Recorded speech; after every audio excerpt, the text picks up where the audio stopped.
집합을 찾는 토론 이슈앤 직설 시작합니다. 사상 첫 빅스텝 단행을 이끈 이창용 한국은행 총재가 영끌족들에게 위험성을 경고했습니다. 금리 인상에 따른 집값 조정이 불가피하다는 얘긴데요. 실제 금리 인상 속도가 빨라지면서 부동산 시장이 꽁꽁 얼어붙을 수 있다는 우려의 목소리가 나오고 있습니다. 역대 가장 큰 폭의 기준금리 인상이 부동산 시장에 과연 어떤 영향을 미칠지 지금부터 이야기 나눠보겠습니다.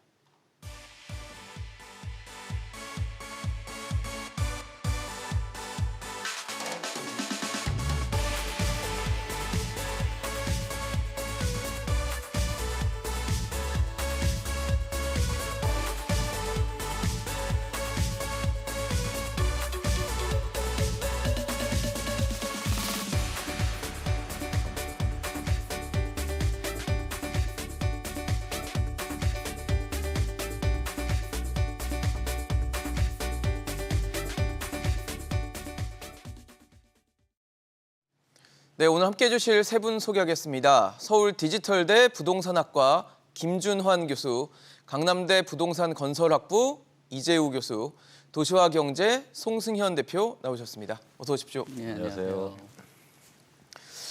네, 한국은행이 기준금리 첫 빅스텝 0.5%포인트 인상을 단행하면서 부동산 시장에 과연 어떤 영향을 줄지에 시장에 관심이 쏠리고 있습니다. 이자 부담 워낙 빠르게 높아지고 있고 또 기준금리도 빠르게 오르고 있다 보니까 앞으로의 이자 부담도 더 커질 것이다 이런 어떤 공포감과 두려움마저 있는 상황인데요. 교수님, 이제 뭐 사실 그동안 지난 한 2년 정도에 봤을 때는 워낙 금리가 낮았고 그러다 보니까 뭐 영혼까지 끌어서 대출 받고 집 사고 투자하고 이랬던 시기였는데 이제 그 시대는 종말을 맞았다 이렇게 봐도 될까요? 저는 이제 작년부터 이제 그런 얘기를 했습니다. 그래서 이제 영끌의 시대는 이제 거의 이제 끝나지 않았나. 왜냐하면 지금 젊은 층들이 구입한 지역들이 주택을 구입한 지역들이 대부분 보면 서울 같은 경우도 외곽, 그다음에 수도권의 외곽죠. 그러니까 집값이 상대적으로 저렴한 지역에 집중적으로 집을 샀고 또 대출 비중이 또 워낙 높게 이렇게 가져갔거든요. 그래서 지금 전체적으로 보면은 주택 시장이 이제 가격이 하락 국면으로 접어들었는데 그렇다면은 결국 가장 먼저 집값이 내리기 시작하는 지역이 아마 이제 영끌해서 집을 산 지역들이 중심이 될 것 같고요. 또 이제 대출 부담이 이제 심하다 보니까 이제 버티기가 어려워지는 상황이죠. 네. 실제로 보면은 이제 4억에서 5억 정도 대출을 받았을 때 이자가 이제 한 67만 원 정도 늘었거든요. 기존 이자에서 늘어나는 것만 그렇죠. 67만 원이에요. 그러니까 실제로 이제 부담이 굉장히 크다고 볼 수 있겠습니다. 이게 월 부담이잖아요. 그렇죠. 예. 그러니까 지금 이제 그리고 이제 젊은 층들이 보면은 신용도 낮기 때문에 그렇죠. 보면은 금리도 또 높게 또 책정이 돼 있습니다. 그래서 아마 이런 이제 하락 국면으로 접어들고 있고 또 이제 금리가 앞으로 여기서 이제 더 안 오르리란 법이 없지 않습니까? 그러니까 멈춘 게 아니라 또 이제 7%대까지 이상으로 또 금리가 오른다면 더더욱 좀 견디기 어려운 상황으로 치닫지 않을까 이렇게 생각을 합니다. 그 얘기는 아까 처음에 서두에 말씀 주신 것처럼 영끌의 시대는 이제 좀 끝났다. 이미 이제 끝났다고. 이미 종결이 예, 됐다. 그렇죠. 예. 이재우 교수님은 어떻게 보십니까? 네, 저도 우리 김 교수님이랑 동일한 같은 생각을 갖고 의견이세요? 있습니다. 아마 지금 영끌 시대가 지속이 될 거다라고 하는 사람은 오히려 소수에 속하지 않나 생각을 합니다. 영끌이라고 하는 현상 자체가 상당히 기이한 현상입니다. 그렇죠. 팬데믹으로 인해서 발생한 것인데 그 당시에 초저금리, 그러니까 0% 특히 미국 같은 경우는 0%를 제로금리였죠. 유지하고 있었던 상황이고 우리나라도 상당히 오랫동안 그러한 저금리를 유지하고 있었고요. 또 이제 많은 통화량이 시장으로 유입이 되면서 부동산 시장 가격이 아주 크게 올랐습니다. 그렇죠. 근데 이제 문제는 특히 2030 세대가 이때 본격적으로 아주 적극적으로 본격적으로 진입을 하게 되는데 2030 세대의 문제는 이 사회 진출 시기를 놓고 봤을 때 나이상으로 90년대 금융위기를 겪지도 않았고 그렇죠. 그리고 2000년대 글로벌 그러니까 글로벌 90년대 금융위기, 외환위기랑 네, 그다음 IMF 글로벌 얘기하는 네, 얘기도 안 겪었다. 네, 그런 위기를 겪지 않았기 때문에 그렇죠. 어떻게 보면 더 과감하게 진입을 할 수 있었다라고 생각을 하는데 지금은 팬데믹이 아니고 엔데믹의 상황인 거죠. 그러니까 모든 게 다 반대로 돌아가고 있으니까 금리도 오르고 있고 추가 인상도 가능하고 고인플레이션 때문에 긴축 정책도 펼치고 있고 또 경기 침체라는 그림자가 매우 짙게 네. 지금 드려지고 있기 때문에 모든 면에서 영끌을 할 이유가 더 이상 없다라고 생각을 합니다. 여러 가지 이유에 있어서 영끌 이유는 없다라고 해주셨는데 송 대표님 사실 저희 뭐 누누이 얘기했지만 집 사려면 대출 안 받고 살 수가 없을 정도로 아무리 요즘에 뭐 보합이다 하락이다 해도 너무 높아요. 그러다 보니까 대출은 받아야 되는데 지금 금리 부담 때문에 영끌 안 된다고 하면 결국 내 집 마련의 꿈은 좀 살포시 접어놓고 이제 전월세로 그냥 도전을 해야 되는 건지 어떻게 해야 되는 겁니까? 지금 지금 높아진 가격을 끌어내리면은 내 집 마련을 할 수 있다라고 생각이 되거든요. 계속 지금 빚으로 주택값을 쌓아 올리고 그거에 대한 고통이 계속적으로 누적이 되는 상황이기 때문에 대출의 필요성은 있다라고는 하지만 그 소위 말하는 이 영끌이라는 키워드가 생긴 지가 몇 년 안 됐잖아요. 그렇죠. 영혼까지 끌어 쓴다는 거니까 그렇죠. 할 수 있는 거 다 한다는 얘기거든요. 그렇죠. 그럼 결국은 이 영끌의 시대를 결국 끝내야 되는 겁니다. 그래서 아마 이런 문제들 때문에 DSR이라는 그 차주 규제도 7월부터 시행이 되는데 사실 이 그 시행도 상당히 뭐 한 1, 2년 전에 뭐 이런 코로나라는 큰 국면을 맞이하지 않았다라면은 미리 좀 선제적으로 좀 대응을 했었으면은 이런 그런 부작용이라든지 뭐 패닉 바잉에 대한 그 걱정들 뭐 이런 것들을 어느 정도 없앨 수 있었을 텐데 그런 부분이 좀 아쉽다라고 보여지고요. 예. 그다음에 지금 말씀하신 것처럼 그 대출 금리라는 게 우리가 지금 빅스텝이라는 발걸음을 했는데 그렇죠. 이런 발걸음의 속도가 더 빨라질 가능성이 있다라는 겁니다. 결국은 여기서 멈추냐라고 봤을 때는 뭐 대부분의 전문가들이라든지 시장의 반응이라든지 여기서 멈출 거라는 생각은 안 하거든요. 그러니까요. 더 앞으로 나갈 것으로 생각을 하는데 이 변동금리 지금 상황에서 변동금리 대출이 약 한 78% 정도가 된다라면 결국 이런 움직이는 그 금리 안에서 대응을 할 수 있는 젊은 세대들 그다음에 지금 물가 상승까지도 같이 고려하면은 뭐 부담되는 상환 비율이 아까 7%로 하면 대출 그 원리금 상환하면은 한 50에서 한 300만 원 정도 사이 되는 그 금액이거든요. 매달 나가야 되는 거예요. 그렇죠. 거기에 소비해야 되는 그 지출이라든지 그쵸. 이런 부분들이 굉장히 부족한 상황이죠. 지금 2021년 도시근로자의 그 수준 자체가 한 418만 원 정도밖에 안 되니까 결국 웬만한 소비를 다 하든지 그렇네요. 네, 그다음에 소위 말하는 예전만 해도 왜 집을 안 사냐라고 가정의 불화였지만 지금은 자녀 교육을 끊어야 되는지 말아야 되는지 이런 불화까지도 생길 정도로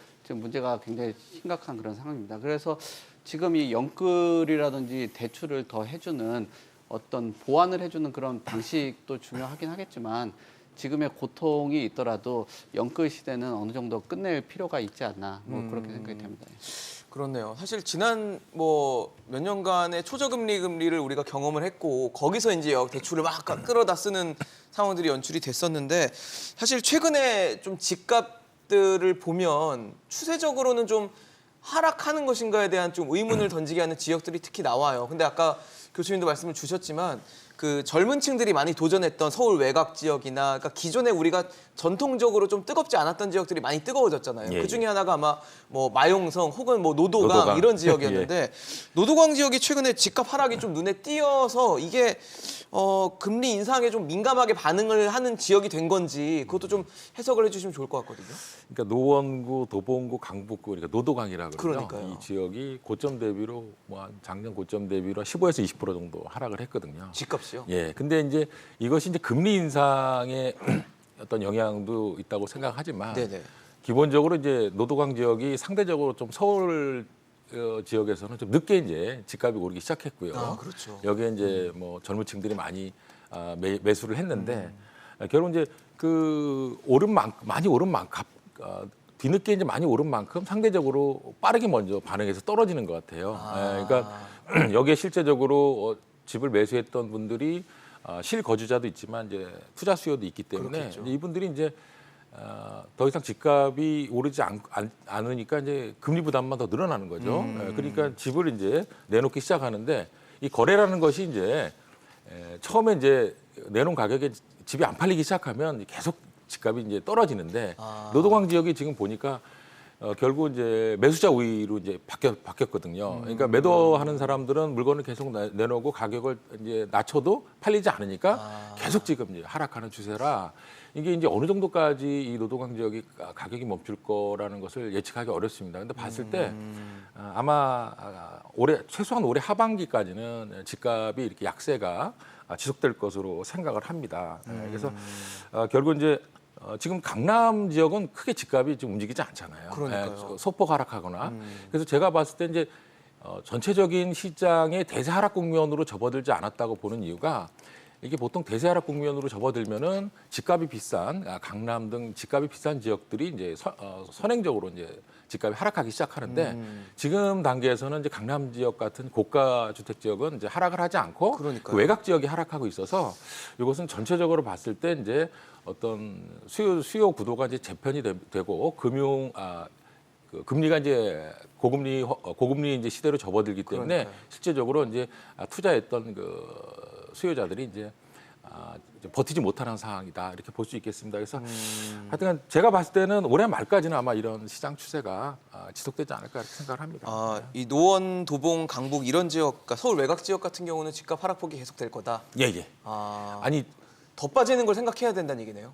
제가 보기에는 이제 서울에서 상대적으로 집값이 저렴한 지역, 그다음에 수도권 지역에서도 좀 외곽 지역, 지방은 말할 것도 없고요. 그래서 제가 보기에는 이제 우리나라도 어느 정도 집값이 조정에서 하락 국면으로 넘어가는 시기에 들어서지 않았나 생각을 합니다. 예. 그러면 정점에 대해서 많이 얘기를 하잖아요. 예. 이제 꺾였다라고 봐야 되나요, 그러면? 이제 거의 이제 뭐 제가 보기에는 고점은 거의 이제 찍었다고 보고요. 단지 이제 집값들이 사실 집값이 높은 지역 같은 예. 경우에는 이 수요 자체가 서울 지역에 한정되지 않고 전국적으로 수요가 있기 때문에 그런 지역들은 집값이 크게 하락하지 않을 것으로 보지만 제가 보기엔 서울 외곽이라든가 수도권 외곽, 지방 지역은 이미 이제 하락 국면으로 접어들었고요. 접어들었다. 아마 이런 하락의 폭이 당분간 좀 더 커지지 않을까 이렇게 생각을 합니다. 이재 교수님, 사실 지금 저희가 지금 노원, 도봉 이런 쪽에 집값 하락을 좀 보여드렸는데 이거 어떻게 보십니까? 이거는 추세적으로 좀 이제 이어질 거라고 보세요?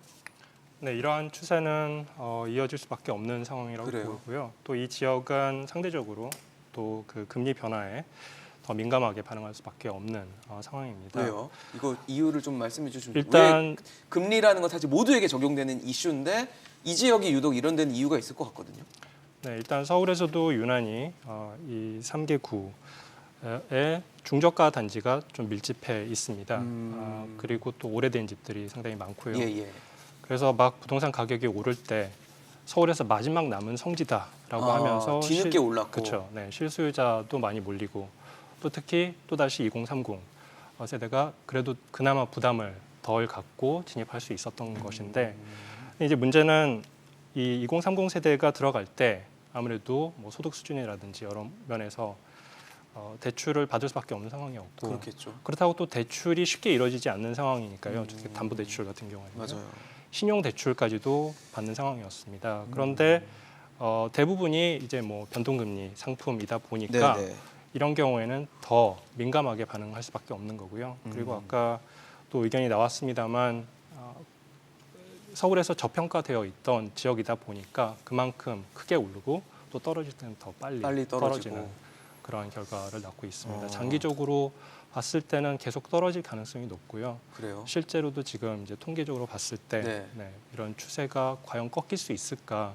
외부적인 요인도 그렇고 전반적으로 조금 추세가 하락을 막기는 좀 힘들 것이다. 어렵지 않을까라는 생각이 듭니다. 송 대표님 같은 의견이십니까? 여기 만약에 지역에 집을 갖고 계시거나 만약에 뭐 좀 보고 계신 분들은 아마 좀 눈여겨 보셔야 될 것 같거든요. 어떻게 보세요? 우선적으로 이 노도강이라는 지역 자체가 아까 말씀하신 것처럼 서울에서 핵심 지역이라든지 입지가 위치한 곳에서 아무래도 좀 도심권하고 좀 거리가 있다 보니까 좀 떨어져 있긴 하죠. 그렇죠. 그러니까 예. 뭐 어떤 수요가 그 최우선적으로 고려를 하는 지역은 아니다라고 봐야 될 것 같고요. 그다음에 아까 그 금리 말씀을 해주셨는데 예. 역시나 그 자산 가격하고 금리는 역의 관계에 있는 겁니다. 그러니까 금리가 오르면 특히나 이 자산 시장, 특히 이 기준금리는 경제 전체적으로 어떤 영향을 주지만 주택담보대출 같은 경우는 수요자들한테 주택에 아주 타격을 주는 그런 그렇죠. 변수가 관계의 되는 거죠. 변수가 되는 거거든요. 그렇다면 아무래도 대출에 대한 비중이 크고 9억에 있는 주택 이하는 또 대출이나 금융을 활용할 수 있었던 주택이 밀집해 있던 지역들이 이 노도강이었거든요. 그러니까 아무래도 그런 금리의 그 영향을 가장 강하게 받을 수 있는 지역이 노도강이라고 보여지고요. 네. 또 거기에 우리가 주택을 고려를 할 때 이런 뭐 경제 위기라든지 어떤 지역들을 지탱할 수 있는 뭐 소득이라든지 이런 부분에 있어서도 아무래도 뭐 소득을 좀 고소득 뭐 수요들이 거주하는 지역보다는 약간 뭐 서민이라든지 좀 저렴한 주택의 거주를 위한 뭐 이런 뭐 계층들이 조금 더 많이 분포가 되어 있는 지역이 이곳이다 보니까 아무래도 그런 부분에 대해서 조금 약할 것으로 보여지고요. 그리고 또 지역 자체가 뭐 업무와 고용과 뭐 이렇게 다양하게 좀 구성되어 있는 지역이라기보다는 주거가 좀 큰- 주택 중심으로 그쵸. 되어 있는 지역이다 보니까 뭐 그 지역에서 뭐 아주 많은 그 소득이 발생할 수 있는 것이 한계가 있는 지역이라 그런 부분에 대해서 좀 아쉽다라고 보여지고요. 또 뭐 교통적인 부분이나 이런 것들이 전체적으로 봤을 때 좀 그 강남의 중심 지역보다는 열세 있는데 거기에 금리적인 그 관계까지도 좀 강하게 작용을 하다 보니까 좀 타 지역보다는 하락폭이 좀 크지 않을까 뭐 그렇게 봅니다.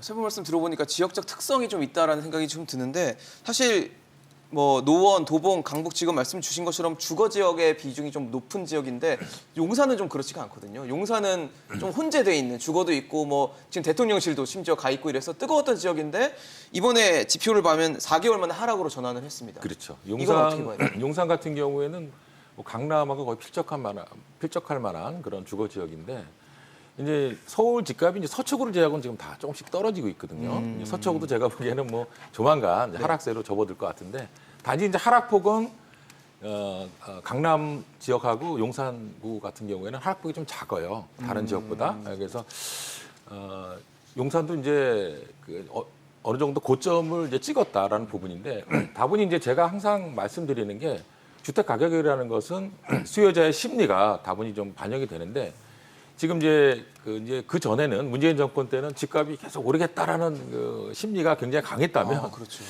이상하게 이제 보수가 정권을 잡은 이제 그 윤석열 정부에서는 이 집값이 이제 더 이상 크게 오르지는 않을 거라는 이런 인식이 이제 굉장히 강해진 것 같아요. 오를만큼 올랐나? 특별히 라는 시장이 변한 건 아니거든요. 그래서 이제 그런 국면에다가 이제 지금 막 금리가 인상되면서 실제로 금리 인상만큼 이 주택 수요자, 실수요자라든가 투자자에게 예민한 건 없거든요. 왜냐하면 아까도 말씀드렸지만 이자가 뭐 한 달에 몇십만 원씩 더 나가면은 사실 뭐 모두 다 돈이 많은 분은 아니잖아요. 월급쟁이들도 있는데 한 달에 뭐 사실 4, 50만 원씩만 더 나가도 굉장히 부담이 되잖아요. 부담스럽죠. 그러니까 아마 이런 것이 이제 겹쳐서 용산 지역까지 집값이 이제 하락을 했는데 제가 보기에는 서초구도 아마 조만간 하락이 되면 예. 서울시 전체의 이제 하락세 전체적으로 이제 다 모든 지역이 하락 국면으로 접어들 것 같고요. 네. 이러한 상황들은 제가 보기에는 올해 연말까지는 계속 이어지지 않을까 최소한 그렇게 생각을 합니다. 교수님 서초구 얘기해 주셨는데 네. 서초구는 사실 서울 25개 구 중에 유일하게 아직까지 올랐어요. 안 떨어진 안 지역이에요. 떨어진. 예. 4주 연속 0.02% 올랐는데 예. 새로 그 다음 주에는 0.03%로 상승폭이 더 커졌습니다. 예. 그래서 교수님이 지금 이제 어느 정도 일정 시간 지나면 꺾일 거라 해주셨지만 지금은 상승폭이 더 커졌거든요. 근데 지금 0.2, 0.3인데 지금 같은 경우는 거래량이 많지 않은 상황이고 그때 이제 거래되는 물건이 예. 고가주택이다 보니까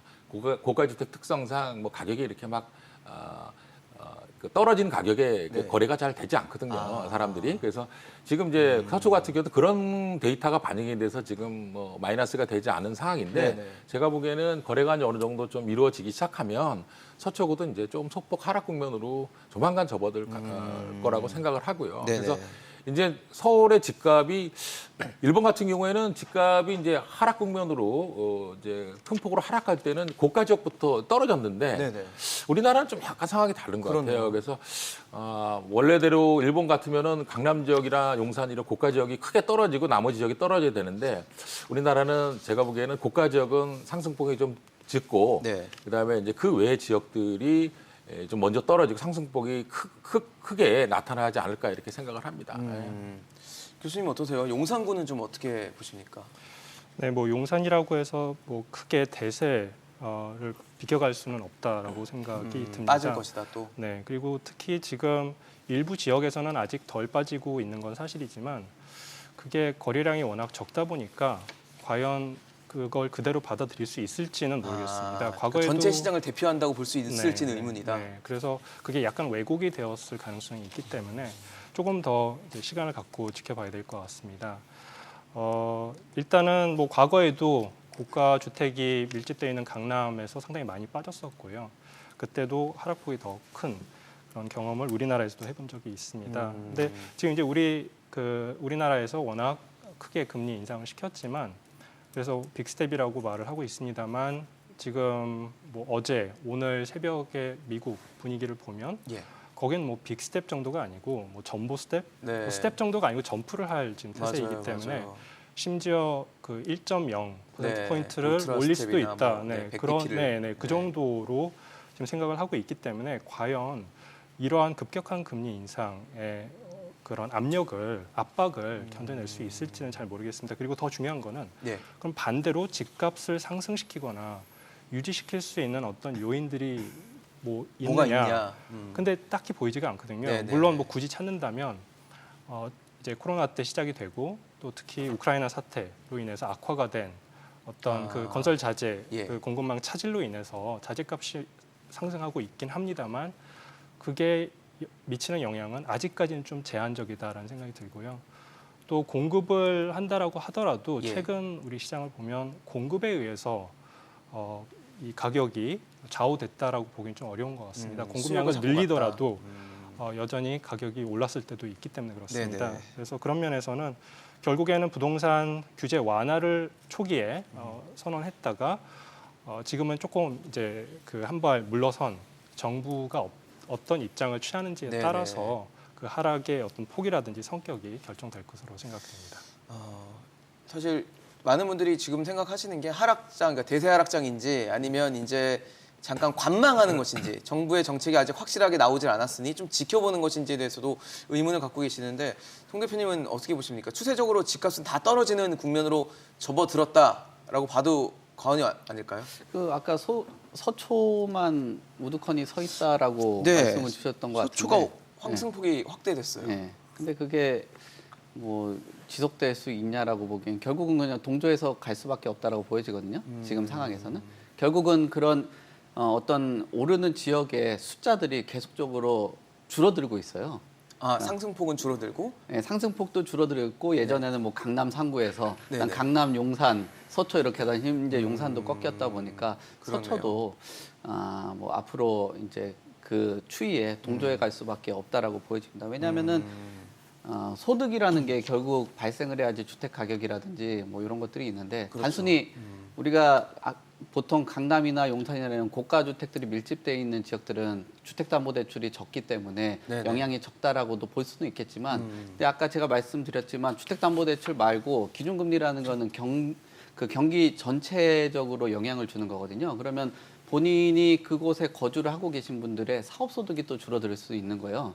보통 집값이 뭐 한 1, 2년 빠진다고 해도 본인의 사업 실패로 해서 뭐 수십억, 수백억이 자산이 형성됐던 게 네. 무너지게 된다라면은 주택을 가지고 다시 담보를 받는다든지 아니면 주택을 매각을 해서 어떤 사업 자금에 조달을 한다든지 이런 상황도 그럴 수도 있겠고. 예, 네. 그럴 수 있다라고 보여집니다. 그러니까 단순히 고가 주택하고 금리하고 연관성이 좀 적기 때문에 떨어지는 속도라든지 낙폭의 차이가 좀 덜하긴 해도 결국은 큰 추세 안에는 같이 동조해서 가지 않을까라고 보여지고요. 그다음에 이런 그 수요자들이 아무래도 주택 가격하고 거래량하고도 같이 밀접하게 연관성이 있는데 지금 거래량 자체가 뭐 사실 소위 말하는 그 말도 안 되게 줄어버리는 그런 상황으로 거래 있다는- 절벽?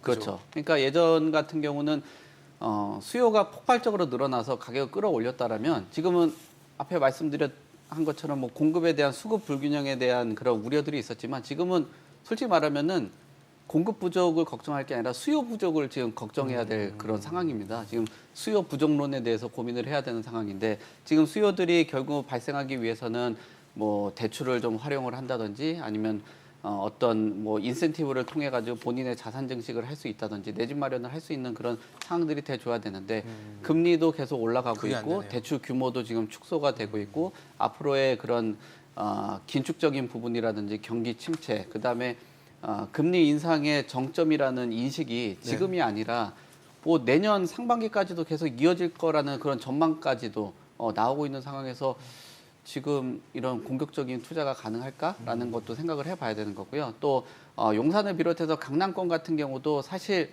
강남권에 지금 그 가격이 꺾인 이유 중에 뭐 다양한 요인들이 있겠지만 사실 정비 사업에 대한 그 기대감들이 컸거든요. 그렇죠. 근데 지방선거하고 대선도 지금 끝난 상황이기 때문에 기술적인 반등이 일어날 수 있는 그런 이벤트가 없어졌네요. 없어졌기 때문에 지금 이런 뭐 대세 하락 국면에 뭐 변동폭이나 이런 것들은 조금 다른 지역에 비해서 조금 민감도가 좀 덜할지 모르겠지만 역시나 그 뭐 같이 동조해 가면서 갈 수밖에 없는 환경이다라고 봐야 될 것 같습니다. 세 분 다 똑같이 집값은 이제 하락 국면으로 좀 접어들었다라고 봐주시는 것 같은데 사실 뭐든지 그런 것 같습니다. 급격하면 좀 문제가 생기고 탈을 좀 빚는 것 같은데 금리가 이렇게 올랐다고 과연 집값이 떨어질까 혹은 폭락을 하면 어떻게 하나에 대한 걱정을 더 하게 되는데 어떻게 봐야 되나요? 이제 자꾸 이제 이런 시기가 되면은 이제 뭐 일본 버블 붕괴 때처럼 집값이 뭐 폭락할 거다라고 막 가끔 전문가들이 예측을 하는데 걱정하죠. 제가 보기에는 그런 상황은 벌어지지 않을 것 같고요. 일본의 그 집값 폭락은 여러 가지 경제 상황들이 이제 다 뭉뚱거려서 특히 복합적으로 이제 금융권 작용하니까. 부실까지 이제 네. 묶여서 같이 된 상황이고 우리나라 같은 경우에는 폭락 수준까지 갈 거라고 보지는 않고요.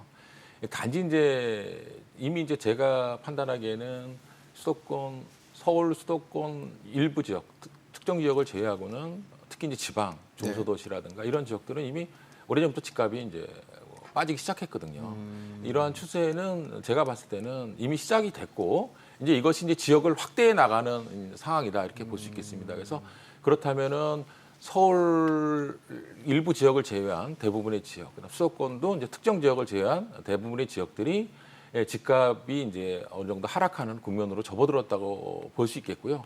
그 하락폭은 근데 우리가 걱정하는 것만큼 단기간에 급락할 가능성은 상대적으로 적고요. 그래서 이제 그 이제 하락폭이 이제 계속 어느 정도 폭에서 이어지는데 아마 이제 이 기간이 좀 우리가 생각하는 것보다는 좀 장기화될 가능성도 있다라는 이어질 생각입니다. 하락폭은 작지만 이제 집값이 이제 계속 오르지 않고 조정하면서 조금씩 소폭 하락하는 그러니까 서서히 떨어지는 국면으로 이제 우리나라도 접어들지 않았나 생각합니다. 그 이유로는 이미 이제 작년부터 인구가 줄기 시작했거든요. 그러면 이제 인구가 준다는 것은 이제 서울이나 수도권 일부 지역은 인구가 줄지 않지만 지방에서 유입되는 인구 때문에 근데 지방 대부분의 지역은 지금 인구가 줄고 있습니다. 그렇다면은 지방은 이미 이제 주택 수요라는 게 이미 오래전부터 감소하기 시작했고 서울 수도권 일부 지역들은 이제 유입되는 인구를 가지고 이제 계속 수요를 유지하거나 좀 늘려나가는 이런 형국인데 그래서 이렇게 봤을 때는 이제 우리나라도 이제 대부분의 지역이 집값이 조정하거나 하락하는 이런 국면으로 대세 국면으로 좀 접어들지 않았나라고 생각을 합니다. 이재 교수님 어떠세요? 과거에도 아무래도 이제 금리가 오른 시기가 있었기 때문에 그때는 과연 집값이 어땠는지도 좀 같이 비교를 해주시면 좋을 것 같거든요. 네, 아무래도 그러니까 일반적으로는 네네. 금리의 움직임과 집값의 움직임은 반대가 그렇죠. 됩니다. 네. 물론 그 같은 방향을 취한 적도 있습니다. 그런데 과연 그러면 그때랑 지금이랑 동일한 상황이냐? 제가 봤을 때는 전혀 그렇지 않다라고 생각을 해요. 달라요? 왜냐하면 방향이 같다고 해서 금리 인상이 다 같은 금리 인상이 아니기 때문에 그렇습니다. 어떤 폭의 차이도 있고 그리고 속도의 차이도 있고요. 네. 그리고 무엇보다도 지금 이제 우리나라는 아무래도 미국의 영향을 많이 받을 수밖에 없는데 우리나라에서 대표적으로 이제 금리 인상이 되고 집값이 올랐던 시기로 2010년에서 한 2년 정도를 보고 있습니다. 네네. 근데 그때는 우리나라가 뭐 주식시장 같은 경우는 오히려 이제 상승세를 타고 있었던 거고요. 지금과 달리. 예. 그리고 그 당시에는 미국이 이제 글로벌 금융위기 이후에 그냥 금리 수준을 0%로 유지하고 있었습니다. 그렇죠. 그러니까 말 그대로 제로 금리를 유지하고 있었는데 지금은 완전히 다른 거죠. 지금은 그때처럼 뭐 점진적으로 올리는 것도 아니고 아주 빠르게 오르고 있고 폭도 아주 크고 미국에서는 더 큰 폭으로 지금 이제 올리기 시작하고 있기 때문에 그런 면에서는 여러 가지 차이가 있고 또 우리 부동산 시장뿐만이 아니고 예. 뭐 주식 시장, 뭐 그다음 요즘 이제 가상 자산에도 많이 투자를 하는데 맞아요. 역시나 다 침체입니다. 네네. 그렇다면 부동산 시장만 홀로 오른다라고 보기에는 좀 어렵기 때문에 네. 과거와는 달리 그냥 원칙에 따라서 이제 반대 방향으로 갈 것 같습니다. 다만 네. 늘 그렇지만 이 금리 움직임과 네. 집값의 움직임 차이는 시차가 있기 때문에 그러니까요. 그 시차 몇 개월 동안은 그런 어떤 반대 움직임이 없을지라도 그게 지나면 이제 다시 원래 모습대로 가지 않을까라는 생각이 듭니다. 근데 사실 하락도 하락인데 좀 걱정되는 건 폭락인 것 같아요. 그러니까 많은 분들이 빚내서 집 사서 자산을 그렇게 갖고 있었는데 사실 빚이 거의 대부분인 자산인데 여기서 이 자산 가격이 떨어진다는 거는 정말 큰 손실로 또 이어지고 가게가 흔들릴 수 있는 문제거든요. 폭락 가능성은 어떻게 보십니까? 물론 뭐 폭락 가능성은 늘 존재하는 건데요. 네네. 근데 역시나 뭐 외부적인 요인도 많이 작용을 할 것 같고 과거에 미국이 인플레이션이 두 자리 숫자가 됐을 때 엄청나게 금리를 인상을 시켰습니다.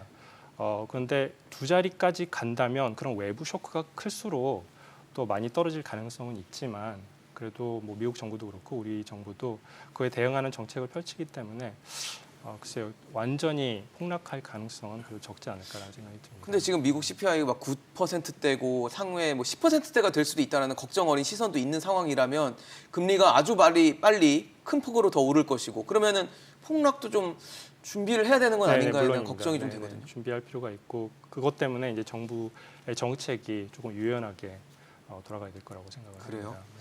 송 대표님도 폭락 가능성 있다 보십니까? 폭락 가능성은 좀 크지 않을 것 같아요. 크지 않아요? 네, 그러니까 뭐 지금 그 원래 정부 정책이라든지 부동산의 방향 자체가 뭐 연착륙을 기대를 하는 그렇죠. 예, 그런 방향이기 때문에 아마 정책적으로 보완을 계속 해 나가지 않을까라고 네. 생각이 되고요. 예. 일단 금리 같은 경우는 주식하고는 조금 다르게 뭐 즉각적인 변화가 일어나는 그런 자산은 아닙니다. 그러니까 뭐 워낙 덩어리가 좀 크기 때문에 보통 한 뭐 1년에서 뭐 한 15개월, 12개월에서 한 15개월 정도 나타난다고 그래요. 그래서 아까 시차가요? 그렇죠. 예. 그러니까 우리 그 김준환 교수님께서 말씀하신 것처럼 네네. 이게 굉장히 뭐 폭락 가능성은 적겠지만 좀 서서히 좀 장기간에 걸쳐서 좀 조정을 겪는 그런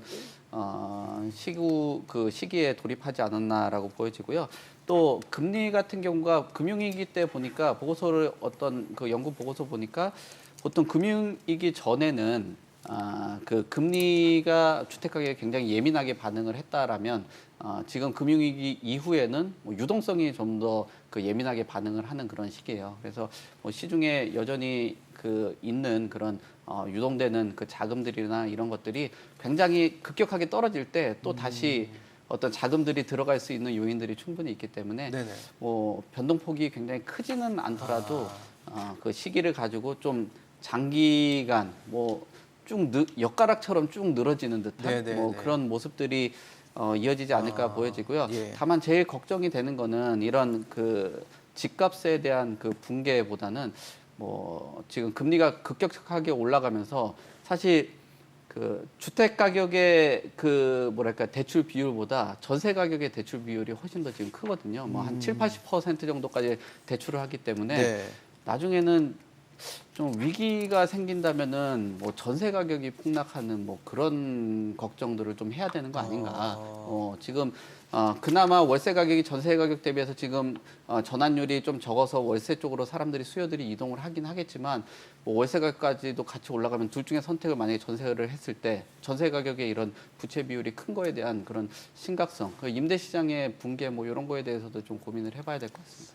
임대 시장 말씀 주셔서 그러는데 사실 저희가 8월 전세 대란 뭐 이런 네. 걱정 많이 했잖아요. 네. 이제 계약 신청권 한번 소진하신 분들이 이제 집값 급등, 전세가 급등을 감당을 어떻게 할 것인가를 봤는데 지표 자체는 7월 둘째 주 기준으로 전세 가격이 좀 하락을 했더라고요. 그래서 이제 전세 대란은 좀 걱정을 안 해도 되는 건지 그리고 반대로 월세에 대한 걱정을 좀 해야 되는 것인지도 좀 여쭤보고 싶습니다. 지금 전세대란은 안 하셔도 될 것 같아요. 그래요? 네, 지금 전월세 거래량이 한 40만 개 정도가 거래가 되는데 지금 그중에 월세 비중이 한 60% 가까이 되거든요. 그러니까 결국은 많은 수요자들이 월세 쪽으로 갔고 또 월세라는 상품 자체가 뭐 보증금이 무거운 경우도 있긴 하겠지만 전세를 그 전세 대비했을 때 뭐 어떤 뭐 금융적인 리스크라든지 아니면 뭐 그 중개 관련된 수수료라든지 뭐 집의 상태라든지 이런 부분에 대해서 조금 더 안정적이고 조금 더 서비스가 좋은 그런 그 임대차 시장이거든요. 그렇죠. 예, 그 부분에 있어서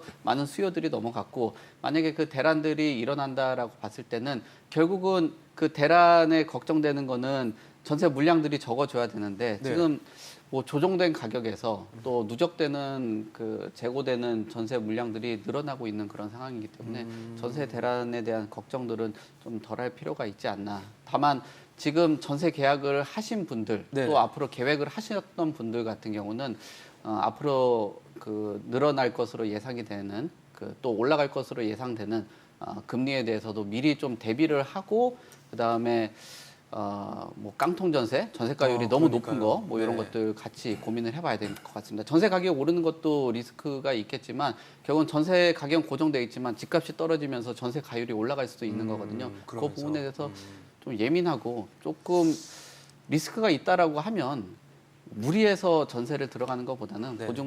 보증금하고 월세 금액을 좀 조정하면서 네, 네. 월세 쪽을 선택하는 게 좀 더 합리적인 선택이 아닌가 뭐 그런 생각이 듭니다. 사실 금리가 너무 많이 오르니까 전세 대출 받아서 이자 내는 것보다는 그냥 차라리 월세 내는 게 낫더라는 인식들이 좀 세지고 요즘 있는 것 그렇습니다. 같거든요. 그렇죠? 요즘 월세가 예. 오히려 우리가 월세라는 거는 이제 고정된 금리잖아요. 그러니까요.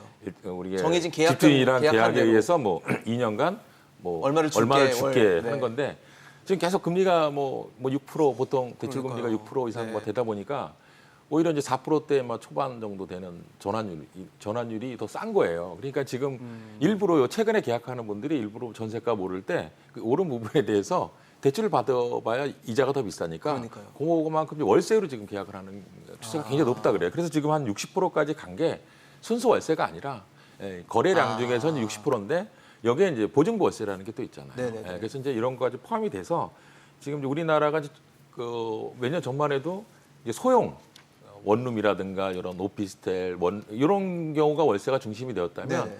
지금은 이제 중형, 대형까지 이제 월세의 비율이 점점 늘어나는 확대되는 현상인데 제가 보기에는 이런 추세, 이런 월세로 전환되는 비율이 높아지는 것은 주택 시장의 가격 안정 측면에서도 굉장히 좀 바람직하다고 보고요. 네네.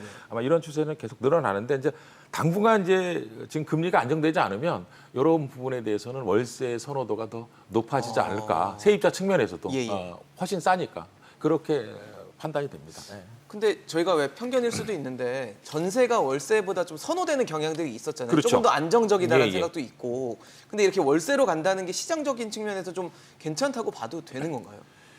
이제 우리나라가 이제 주택 가격이 굉장히 좀 실제 가격보다 좀 왜곡이 될 수 있었던 부분이 네네. 저는 이제 전세 제도라고 보거든요. 그러니까 이 집을 다주택을 보유하고 있는 분들이 이제 전세금이라는 이제 무이자죠. 그렇죠. 무이자로 이제 자금을 조달해서 굉장히 독특한 계획 제도가. 굉장히 네. 투자를 하는 그래서 이제 집값이 오르는 그래서 이제 말하자면 이제 캐피탈 게인이 이제 늘어나는 이런 상황인데 이제 월세로 계속 전환되다 보면 실제로 이제 우리가 보면은 월세라는 것은 지불할 수 있는 능력이 한계가 있어요. 소득 대비. 이게 우리가 뭐 월세 2천만 원, 3천만 원짜리도 있지 않냐. 그런데 대부분 그런 고가의 월세는 다 법인에서 내는 월세죠. 개인 같은 경우에는 사실 100만 원 이상 월세로 낸다는 게 엄청 월급적인 부담스러운 굉장히 일이죠. 부담이에요. 그래서 맞아요. 아마 월세로 낼 수 있는 그 지불 능력에 대해서는 한계가 있어요. 그렇다 보면은 실제로 이제 월세로 전환이 되면 외국처럼 이제 수익률이라는 게 결정이 되잖아요, 시장에서. 그렇다 보면 수익률 대비로 해서 집값은 어느 정도 수준이 맞겠구나라고 이렇게 생각을 하는데 우리나라는 아직까지 이런 수익률보다 이제 전세로 해서 또 다시 재투자해서 얻는 이런 매매 차익을 더 기대를 하고 있기 때문에 맞아요. 이게 실제로 수익률과 주택 가격에는 좀 어느 정도 갭이 존재하는데 만약에 이제 월세로 계속 진행이 된다면 이러한 어떤 주택 가격의 갭 차이가 좀 좁혀져서 시장이 주택 가격이 좀 현실화될 가능성이 좀 있다 이렇게 볼 수 있겠습니다. 사실 이렇게 이제 전세와 월세, 특히 전세보다 월세가 좀 선호되는 분위기로 가고 있는데 여당이죠. 이제 국민의힘에서는 뭐 월세 세액공제 혜택을 좀 더 확대하겠다 이런 기조를 좀 보여주고 있어서 요거는 좀 이런 시장 변화에 좀 잘 맞는 정책이라고 보십니까? 어떻게 보십니까?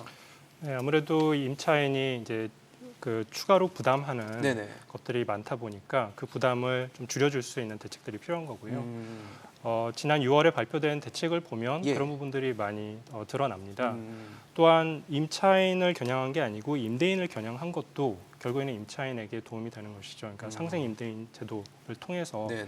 자발적으로 이제 어떤 세제 혜택을 제공하면서 임대인이 스스로 임차인이 변경이 되었음에도 불구하고 네. 그 임대료의 인상 폭을 5% 이하로 유지하게끔 하는 거지 않습니까? 네네. 과거에 이 임대차 3법 당시에 도입이 됐던 거는 기존의 임차인이 계약 갱신을 했을 때 전월세 상한제가 적용이 되기 때문에 그렇죠. 그때 5%의 상한선에 걸리는 건데 지금 이러한 상생 임대인 임대인 제도를 제도가, 통하면 네. 임차인이 바뀌더라도 전혀 상관이 없는 거고요. 특히 최근에 이제 같은 맥락에서 이 실거주 요건, 실거주 의무 요건을 완화를 했기 때문에 불필요한데 꼭 자기 집에서 살 필요가 없는데 임대인이 들어가서 사는 경우가 많습니다. 네네. 그런데 지금 뭐 양도세와 관련된 특례라든지 아니면 더 나아가서 주택 담보 대출이라든지 네. 이러한 그 실거주 의무 요건을 완화하고 또 뭐 그 일정 기간 동안 면제를 해주기 때문에 그런 면에서는 임대주택이 많이 확보가 될 수 있다라고 생각을 합니다. 그래서 그렇게 한다면 결국에는 임차인에게도 그 효과가 돌아갈 수 있다라고 생각을 합니다. 그리고 기존에 나왔던 어떤 대란설이라고 하는 거는 네.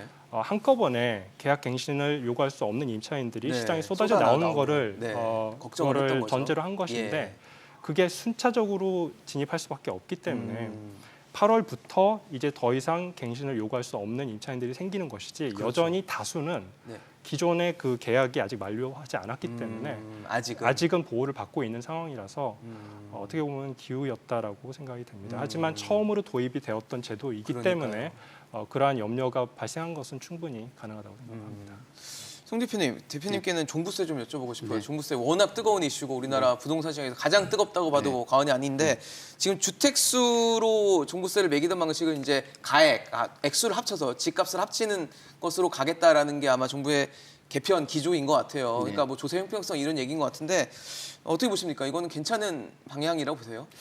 뭐 총 가액으로 하는 게 맞다라는 의견은 있어요. 그러니까 뭐 어떤 형평성적인 부분에서 네네. 어떤 소위 말하는 그 특정 지역의 고가주택 중심으로 자산이 가다 보니까 똘똘한 한 채 뭐 이런 거 선호하죠. 예. 근데 뭐 요즘에는 뭐 한 채도 똘똘하지 않는 그런 상황이 되어버려서 똘똘한 한 채라는 말이 좀 어색해졌어요. 어색해지는 네, 그런 상황이 맞아요. 되긴 하는데 아무래도 뭐 특정 지역에 뭐 고가주택 중심으로 흘러갈 가능성이 있는 것을 좀 방지할 수 있다라는 걸 보여지고요. 그다음에 또 다주택자들에 대한 그 매물 잠김에 대한 부작용이나 이런 것들 우려를 하는 부분도 있거든요. 근데 아까 뭐 여러 채를 갖고 있는 사람들하고 주택이 고가주택을 하나 갖고 있는 사람의 그 차이 때문에 뭐 벌어지는 일들이 만약에 이런 다주택자들이 뭐 소형이라든지 좀 적은 주택을 가지고 임대 사업 하시는 분들은 오히려 매물을 잠궈 놓는 게 더 좋습니다. 사실 그거를 매각을 하면은 네네. 시장의 임대 물량들이 줄어들기 때문에 그러니까요. 오히려 그 매물 잠김을 갖고 오고 대신 임대 소득에 대한 정확한 뭐 그 뭐랄까 세금 징수 같은 거를 정확히 해 가면서 운영을 할 수 있는 방향으로 가는 게 좋은데 다만 여기서 이제 다주택자들의 그 매물 잠김 뭐 요 부분 말고도 다주택자들이 이익 실현을 할 수 있는 그런 주택들을 많이 가져갈 수 있는 거에 대한 고려를 하는 건데 근데 그런 주택들은 굉장히 뭐랄까 자산에 대한 기대감이 큰 주택들은 그렇겠죠. 예, 그런 것들은 집값 자체가 무겁기 때문에 맞아요. 비싸요. 예, 네. 그런 접근하기가 것들은- 힘들죠. 네, 그런 네. 부분들은 뭐 여러 채 갖고 있는다고 해도 그에 상응하는 종부세를 납부해야 되기 때문에 뭐 재산으로 가는 것은 그 주택 가액으로 네. 가는 거는 조금 더 현실적인 그 방향이다라고 보여지고 대신 이제 고민을 해봐야 되는 거는 이제 이 부분 외적으로 자산에 대해서도 같이 고민을 해봐야 되는 거거든요. 이게 또 이제 주택이 이렇게 되다 보면은 네. 결국은 이제 고가 이제 전세 거기 거주하시는 분들은 굉장히 큰 또 혜택으로 될 수가 있기 때문에 뭐 자산에 대해서도 조금 더 확대해서 고민을 해볼 수도 있지 않을까 뭐 그렇게 생각됩니다. 김준하 교수님 어떻게 보세요? 이 가액으로 바꾸는 방법에 대해서는?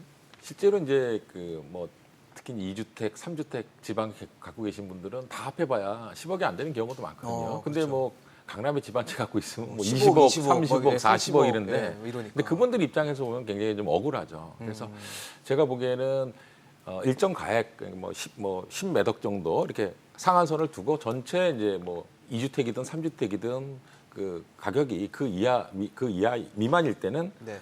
어떻게 보면은 좀 종부세 부분에 대해서 좀 약간 감면해 주는 게 맞다고 보고요. 그리고 이제 조건부가 되는 예, 이 지역들이 대부분 여기 해당하는 지역들이 보면은 되게 보면 서울 수도권의 이제 고가 지역은 아니에요. 왜냐하면 이런 지역에 두 채를 갖고 있으면 이미 뭐 20억이 넘어가 버리니까. 그렇죠. 그래서 되게 이제 지방 지역인데 네네. 이 지역들이 지역 이주택 이런 이상을 가진 분들에게 이렇게 종부세 혜택을 준다 그래서 이게 매물이 잠기거나 이런 부작용은 제가 보기엔 크지 않을 거로 보고요. 예, 어차피 이렇게 해도 서울에 있는 이주택자 이상들은 해당이 안 돼요. 예, 그러니까 이런 부분에 있어서는 어떻게 보면은 좀 늦은 감이 있고 그래서 이런 다주택자들에게 좀 현실에 맞게 세금을 좀 부과하는 게 맞지 않나 이렇게 생각을 합니다. 알겠습니다. 기준금리가 빠르게 오르면서 부동산 시장이 뭐 얼어붙었다. 혹은 세 부분은 이제 집값이 서서히 하락하는 국면으로 접어들었다라고 전망을 해주셨습니다. 집값을 어떻게 변하고 있는지 또 내가 집을 어떻게 마련해야 될지를 고민하는 분이시라면 오늘 저희 방송 보시면서 조금 신중하게 고민해 보시는 게 좋을 것 같습니다. 오늘 김준환 교수, 이재우 교수, 송승현 대표와 함께했습니다. 이슈앤직서로 오늘 준비한 소식 여기까지입니다. 지금까지 함께해 주신 여러분 고맙습니다.